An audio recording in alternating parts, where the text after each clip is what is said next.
Jam-jam segini udah waktunya pulang kantor. Kerjaan udah beres, bisa hangout atau istirahat ya. Cabut ah. Itu sih gue ya, nggak tahu kalian.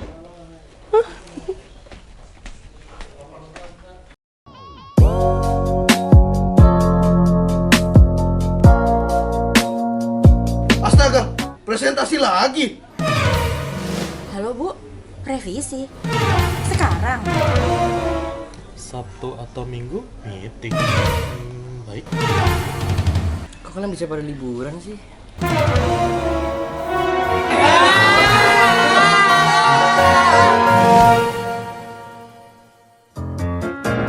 Kira-kira anak muda zaman sekarang mulai kerja dari jam berapa sampai jam berapa ya? Terus, ada nggak sih yang bisa pulang tepat waktu? Atau kalian adalah bagian orang-orang yang mengatasnamakan pekerja keras?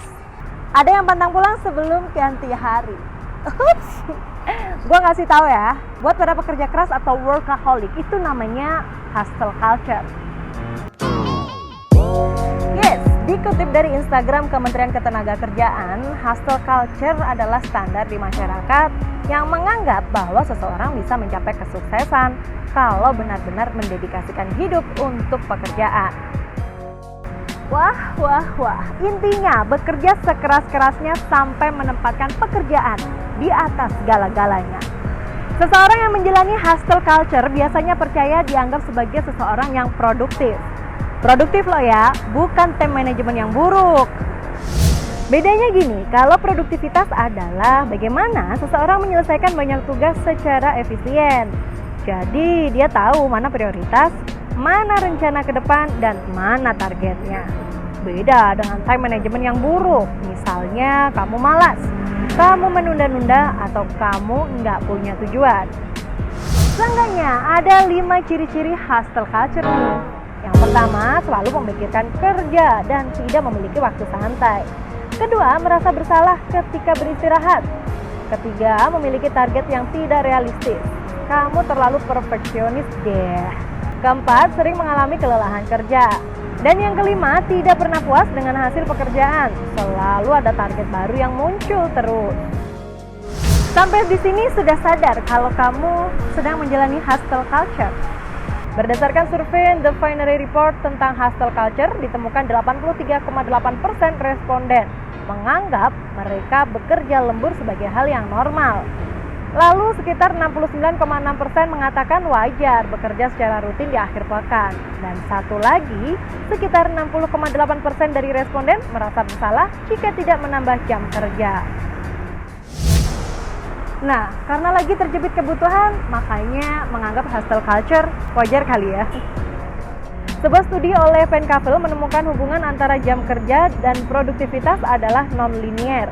Maksudnya begini nih, standar kerja setiap pekerja adalah 8 jam per hari atau 48 jam per minggu. Nah, kalau melebihi jam tersebut, kuat indikasi terjadinya hustle culture. Ini sesuai dengan hasil Konvensi International Labour Organization. Kenapa fenomena hustle culture juga merambah Indonesia? Berdasarkan hasil sensus penduduk 2020 yang dilakukan oleh Badan Pusat Statistik, 25,87% dari total populasi merupakan generasi milenial. Nah, generasi milenial ini cenderung punya ambisi dan semangat yang tinggi untuk mendapatkan keinginannya, cepat beradaptasi, dan senang berkomunikasi dengan teknologi. Kalau kita bandingkan dengan fenomena hustle culture seperti di negara tetangga, Jepang kali ya. Lagi, siapa sih yang nggak tahu Jepang? Sering menjadi contoh soal budaya kerjanya. Di Jepang, selama tahun 2000 hingga 2004, lebih dari 6 juta orang Jepang bekerja selama 60 jam setiap minggunya. Well, kata siapa, fenomena hustle culture tidak memiliki dampak buruk. Kalau hal ini terus-terusan dibiarkan, bisa-bisa kamu akan mengalami 3 hal ini. Meningkatkan risiko penyakit, meningkatkan gangguan kesejahteraan mental, dan kehilangan work-life balance. Hai kamu, iya kamu, produktif atau sibuk kerja? Sekian hal kali ini, jangan lupa like, komen, dan subscribe. Saya TK Biantara. Sampai jumpa.